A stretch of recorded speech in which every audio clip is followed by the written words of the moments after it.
talagang angas sa mga Pinoy na to. Yung nakalambitin si James, si Mark, si Romel. Grabe. Yan talaga. Mataas yan, parang ilang floor kaya no? Siguro may 5th floor to. Sa mga nagbabalak ng barko dyan, mag-isip-isip kayo guys, ha? Tingnan nyo. Pero naka-safety naman yan.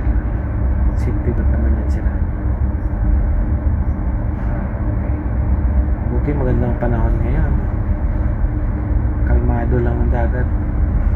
Kaya nakikisama din ang panahon. Grabe. Oh. Ang lupit. Pinoy talagang nauuna. Malakas ang loob.